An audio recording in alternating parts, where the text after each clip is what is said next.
Bonjour tout le monde. J'aimerais commencer par saluer ma collègue Catherine Gentilcorps, députée de Terrebonne, qui va vivre un grand moment aujourd'hui. C'est son entrée au Salon Rouge de l'Assemblée nationale. J'ai très hâte de lui souhaiter la bienvenue dans les banquettes de l'opposition aujourd'hui, en tout cas tout à l'heure, donc c'est un grand jour. Je sens que vous aurez quelques questions à propos du budget du Québec qui nous a été présenté hier. Je pense que les Québécois et les Québécoises doivent retenir une chose. C'est que le gouvernement fait encore beaucoup de communication. Il nous dit, en raison de la guerre commerciale qui est menée par Donald Trump, on présente un budget dans une situation difficile. Or, la situation précaire dans laquelle se trouvent les finances publiques du Québec n'est pas due à la guerre tarifaire menée par le gouvernement de Donald Trump.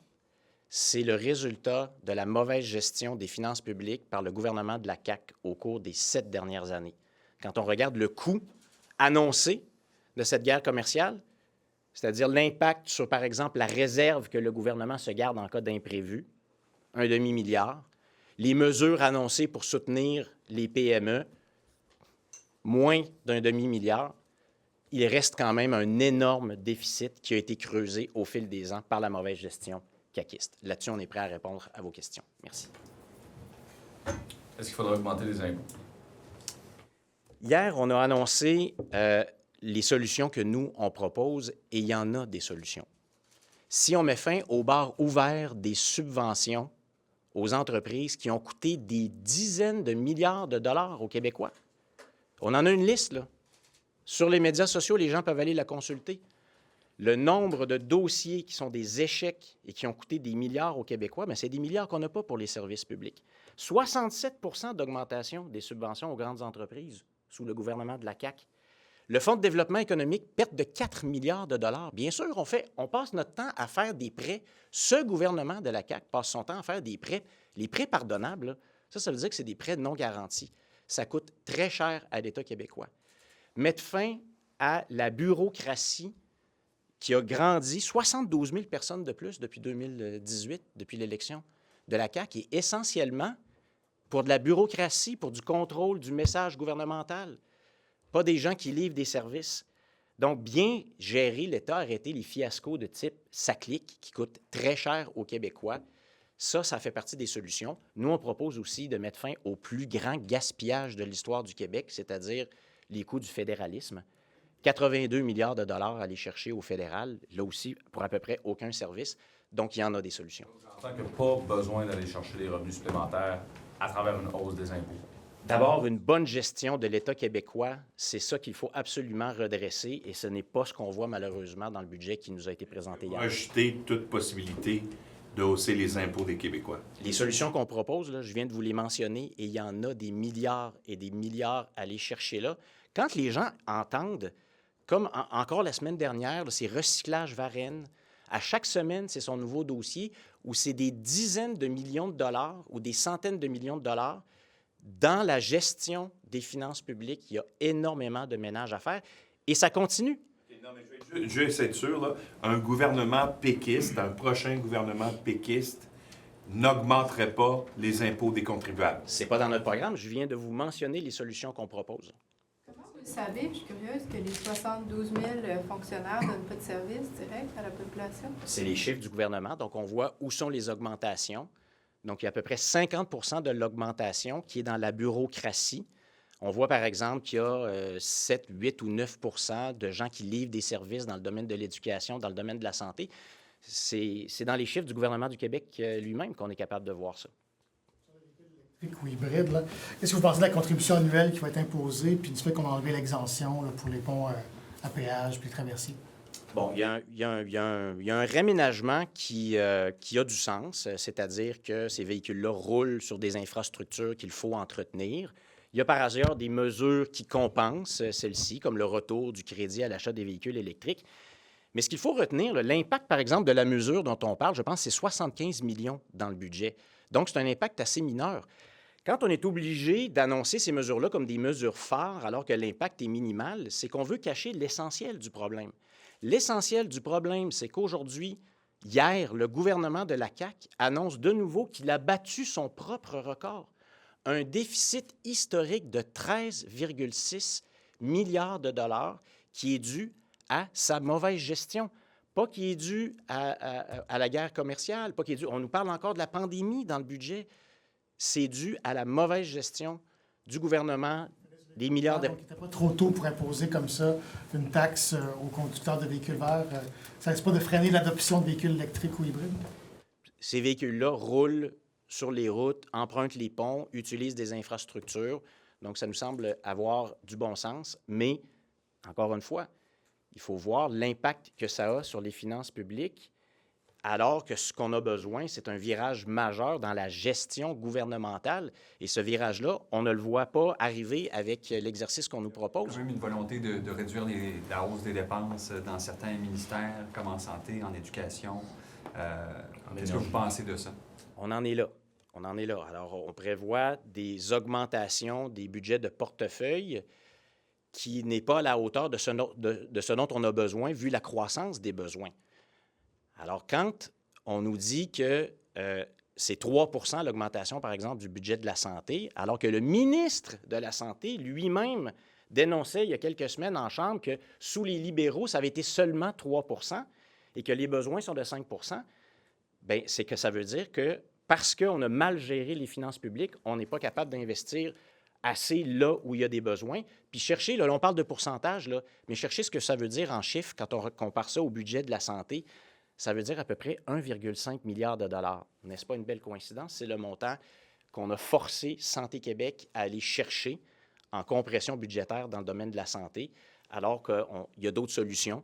Et on en est rendu là en raison de la mauvaise gestion Capable gouvernementale. de dire aujourd'hui quelles conséquences ça va avoir dans ces réseaux-là, particulièrement de la santé et de l'éducation? On les voit déjà, les conséquences. Tout le monde dans le réseau, que ce soit en santé, que ce soit en éducation, que ce soit en francisation, en justice, nous dit nous avons moins d'argent pour les services immédiats à la population. C'est ça les conséquences. Elles sont déjà là, elles sont dénoncées dans tous les réseaux de services publics. Je suis curieuse de savoir, est-ce que des policiers vous suivaient, vous, hier, dans le huis clos? Oui. Moi, c'était mon premier huis clos hier. Donc, Fait quelques-heures, je ne sais pas si c'était une première. Non, j'ai jamais fait de... bon. Peut-être une fois, ça fait longtemps. Quand on n'était pas beaucoup. Vous avez vu que des policiers vous escortaient vers la salle, par exemple, et puis vous contrôlaient, vous maintenaient dans une salle. Vous, comme député, là, qui devriez... vous avez prêté serment. Oui. Écoutez, j'ai bien écouté mon collègue Vincent tout à l'heure. Il y a peut-être eu des incidents particuliers en ce qui le concerne. Moi, je comprends. Bon, hier, j'étais très, très concentré à analyser le budget, je dois vous le dire. Si on arrive avec une pile de documents, il faut préparer ce qu'on va en dire de manière rigoureuse. Notre entrée a été assez fluide et la circulation a été assez fluide pour nous. J'avoue que j'ai noté qu'il y avait une intense sécurité qui était là, mais je comprends que nous avions accès à l'avance à des informations confidentielles qui n'allaient être révélées au public qu'à partir de 16 heures. Aux fonctionnaires pour vous expliquer le contenu du budget. Vous ne pouvez pas venir parler aux journalistes en dehors de la conférence de presse. Apparemment, vous ne pouvez pas non plus parler aux autres partis d'opposition. Est-ce que le contrôle qui est imposé n'est pas un peu excessif? Est-ce qu'il y a des améliorations? Est-ce qu'il y a une réflexion à faire? Je ne dis pas le contraire, mais je ne peux pas dire hier, moi, que je me suis senti extrêmement contraint. Encore une fois, c'est un principe, un huis clos, lorsqu'on a des informations aussi importantes que celles de l'annonce du budget du Québec, avec ce que ça peut avoir comme impact sur les marchés, par exemple, sur des transactions financières. Donc, Prêter serment. Il prête serment de respecter les règles de l'Assemblée nationale, etc. Vous ne trouvez pas que les policiers devraient faire confiance à votre serment d'office? Ce que je vous dis, c'est que hier, je ne me suis pas senti particulièrement contraint. Je comprenais que je ne pouvais pas communiquer avec des gens à l'extérieur de la salle où je me trouvais jusqu'à 16 heures.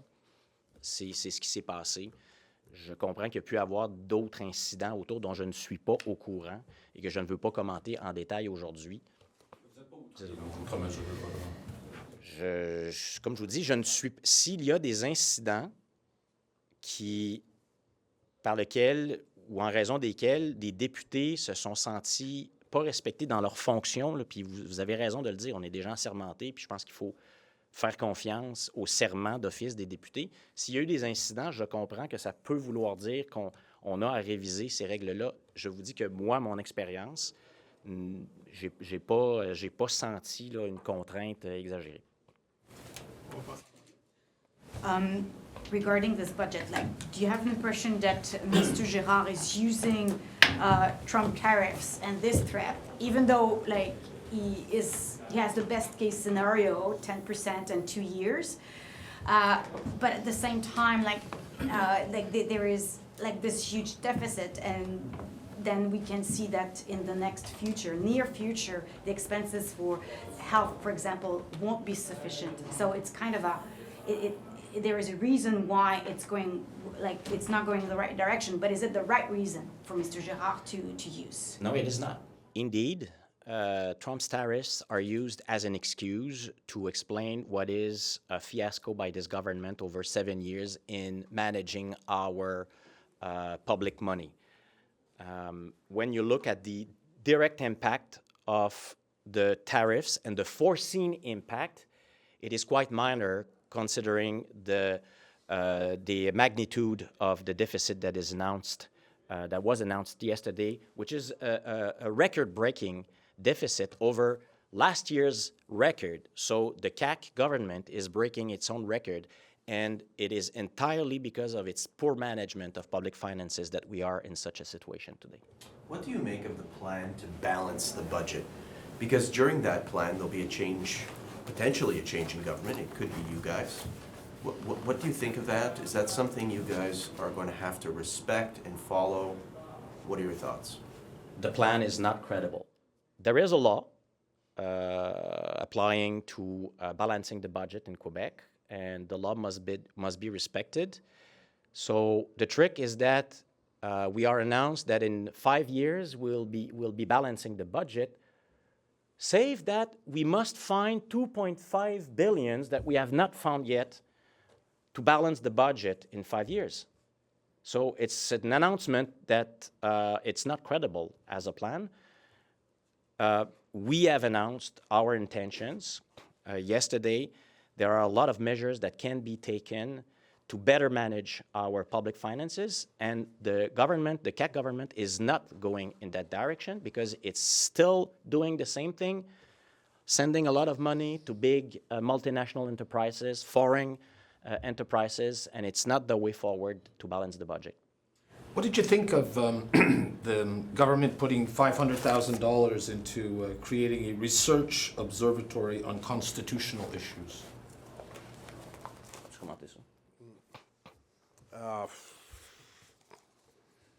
I really don't know. They're looking for a third way. They certainly look for a way to be re-elected. And they do think that if they talk about Constitution, about the power of Quebec, it could help them. It's not a strong conviction. Is one of the tricks they're trying to do to be re-elected. And there's a lot about that in the budget as well, and the different priority as well. So this is another kind of Hail Mary thing to make sure that they could be re-elected. So this is for the football fan here. Est-ce que je peux vous demander de le dire en français? C'est la création de cet institut sur... Bon, ça, c'est une des discussions les plus fréquentes là, dans les officines de la CAQ quand ils se demandent comment on pourrait faire pour être réélu. Alors là, ils ont des mots-clés, là, nationalisme, laïcité, mais ils le font avec pas beaucoup de conviction. Ils y croient pas tant que ça. Et là, quand ils arrivent avec un truc comme ça, c'est dans l'espoir que ça puisse les aider à se faire élire. C'est juste ça. Ils font ça depuis qu'ils sont arrivés au pouvoir et ça se poursuit. C'est un projet électoraliste. Ça fait partie des choses qu'ils mettent en place dans le but de les sauver, oui. Est-ce que vous avez espoir que cet observatoire-là arrive avec des propositions intéressantes pour le Nous, Québec? on n'est pas tellement dans la business du fédéralisme. Donc, on n'est pas un bon client pour ça. On Bill 93, Yeah. Stablix it looks like the government Well. might just invoke closure. I know that, I'm aware of that, but there's an alternative. We don't have to force anything, this bill, because now the city of Blainville, the community of Montreal as well, they have an alternative and a proposition to make, since we heard that this morning. So if the government is, It's a new thing Yeah. this morning. Well, they presented last Friday. I don't Because find. last Friday was refused. Yeah, but there's, okay. The CMM withdraw the humid land for Stablex. So everyone have an alternative for this bill. So she could withdraw the bill because Most likely the proposition that was refused, rejected on Friday by the government. The government stick with its bill, Bill 93. we're going to vote against. And I have a quick question here. Where is Mario Laframboise? Do you know who's Mario Laframboise? Well, He's a member of parliament for the riding of Blainville. He's the MNA of Blainville. Yeah, and since the beginning of this saga, he didn't say a word.